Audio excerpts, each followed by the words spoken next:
ఓం నమ శివాయ. నేను మీ Veeraiah Swami, Vanasthalipuram, MA astrology OU. ఇక ఆఖరి రాశి అయినటువంటి మీనరాశి స్వామి ఏ విధంగా ఉంటుంది అని అడగడం చెప్పడం జరుగుతుంది. ఈ యొక్క మీనరాశి వాళ్ళకు ఆదాయం 5, వ్యయం 5, గౌరవం 3, అవమానం 1. ఆదాయం వేరు సమానంగా ఉన్నప్పటికీ కూడా గౌరవ మర్యాదలు మాత్రం వీరికి బాగున్నాయి. ఎక్కడ వెళ్ళినా పేరు ప్రఖ్యాతలు గాంచుతున్నారు. మరి అవమానం ఒకరు మామూలుగా ఉంటుంది. ఈ రాశి వాళ్ళకు మిశ్రమ శుభాశుభ ఫలితాలు ఉంటాయి. కార్యానుకూలత మెండుగానే ఉండును. తప్పకుండా మీ కార్యము సిద్ధిస్తుంది. జన్మ శని ప్రభావం వలన నామ మాత్రంగానే ఉండును. ఆ యొక్క జన్మస్థానంలో శని అంటే మీనరాశి ఉండటం వలన మీకు కొద్దిగా అదృష్టము నష్టపోయే అవకాశం ఎక్కువ ఉంటుంది. ప్రతి పనిలోనూ కూడా వాయిదాలు వేయడం వలన నష్టం తెచ్చి పెట్టుకుంటారు. మీరు సోమరితనం వల్ల ప్రతి విషయం కూడా తర్వాత చూద్దాంలే, తర్వాత చేద్దాంలే అనే ఆలోచన ఉండటం వలన మీరు నష్టపోయే అవకాశం ఎక్కువ ఉంది. కాబట్టి ఏ పనైనా తొందరగా పూర్తి చేసుకోండి. మరి అదేవిధంగా ప్రతి పనిని కూడా సొంత పర్యవేక్షణ నిర్వహించడం చేత శ్రేయోదాయకము. ప్రతి పనిని మీ సొంత పనిగా భావించి పర్యవేక్షణ చేస్తే కానీ అది ఫలితంగా ఉండదు. కాబట్టి ముందుకు సాగండి.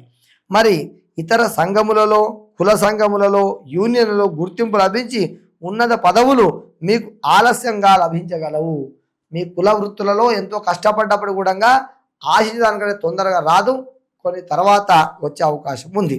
మరి అదే కుటుంబంలో సామరస్యం చాలా అవసరం. కుటుంబంలో ప్రతి చిన్న విషయాన్ని గొడవ పడడము, ప్రతి చిన్న పిల్లలు తిట్టడం అనేది మంచిది కాదు.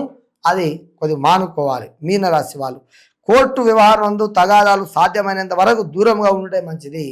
కోర్టు వ్యవహారాలు కానీ, పోలీస్ స్టేషన్ వ్యవహారాలు కానీ తగు జాగ్రత్త ఉండి అంతవరకు పోవడము మంచిది కాదు. మీనరాశి వాళ్ళకి చెప్పడం జరుగుతుంది. మరి వ్యాపార విస్తరణ చేసేవారికి కొంతకాలం వాయిదా వేసుకోవడం మంచిది. మీనరాశి వాళ్ళు కొత్తగా ఏ వ్యాపారం మొదలు పెట్టకూడదు, నష్టపోయే అవకాశం ఉంది.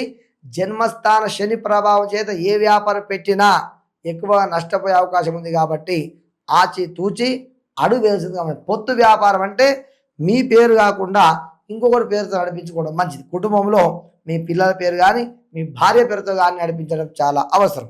మరి అదేవిధంగా ప్రైవేట్ రంగం ఉద్యోగంలో చేసేవారికి ఆశాజనకంగా ఉండును. ఆర్థిక పురోగతి సామాన్యంగా ఉండును. పెద్దవారి మన్నలు ఉంటాయి. ప్రభుత్వ రంగం చేసేటి వారికి ఒడిదుడుకులు తప్పవు.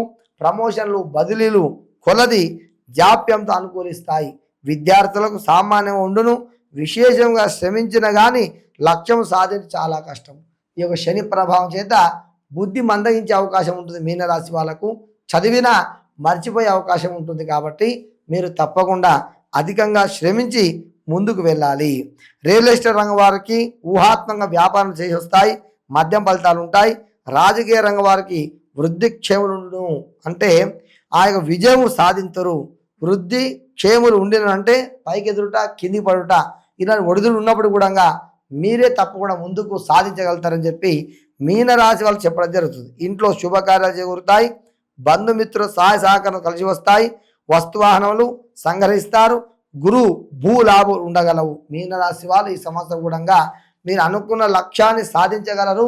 ఏదైనా కొత్త వాహనాలు కానీ, కొత్త వస్తువులు కానీ కొనుగోలు చేస్తారు. స్వామి, ఈ మీనరాశి పరిహారం చెప్పగలరా అంటే ఈ రాశి వాళ్ళకు నిత్యం కూడా శివ కవచము, ఆ యొక్క దకార దుర్గా స్తోత్ర పాలన చేయటం ద్వారా శుభ ఫలితాలు పొందగలరు. అమ్మవారికి దుర్గా అనే పేరు దగ్గర దకారంతో ఉన్నటువంటి కొన్ని నామాలు ఉంటాయి. ఆ నామాలు ప్రతినిత్యం పాలన చేయండి. శివ కవచం పాలన చేయండి. ఈ సంవత్సరం అంతా మీకు శుభం చేకూరుతుంది. ఓం నమ శివాయ. ఓం నమ శివాయ. నా పేరు వీరయ్య స్వామి, వనస్థలిపురం. ఓయులో ఎంఏ ఆస్ట్రాలజీ చదువుకున్నాము. అనేక మంది, వేల మందికి శాస్త్రపరంగా, జ్యోతిష్యపరంగా ఈ యొక్క జ్యోతిష్యాన్ని చెబుతూ వారి వారి యొక్క కోరికలు ఏవైతే ఉన్నాయో తప్పకుండా శీఘ్రమే పరిహార మార్గముగా జాతకంలో ఎలాంటి దోషాలు ఉన్నప్పటికీ, కాలసర్ప దోషాలు కావచ్చు, కుజగ్రహ దోషాలు కావచ్చు, వివాహానికి ద్వికలత్ర యోగం కావచ్చు, ఇలాంటి అన్ని కూడా గమనించి శాస్త్రపూర్వకముగా పూజలను చేసి వారికి శుభ ఫలితాలు ఇచ్చాము. అనేక వందల మంది కూడా వారి యొక్క శుభ ఫలితాలు మాకు చెప్పి వాళ్ళు ఆనందించడం జరిగింది. తప్పకుండా జాతకంలో ఎలాంటి దోషాలున్నా, ఎలాంటి గండాలున్నా సంప్రదించండి ఈ వీరయ్య స్వామి గారిని. మీకు తప్పకుండా పరిష్కార మార్గం కలుగుతుంది. నా ఫోన్ నెంబర్ వచ్చేసి 9989614171. ఓం నమ శివాయ. సర్వే జనా సుఖినో భవంతు. సమస్త సన్మంగళాని భవంతు.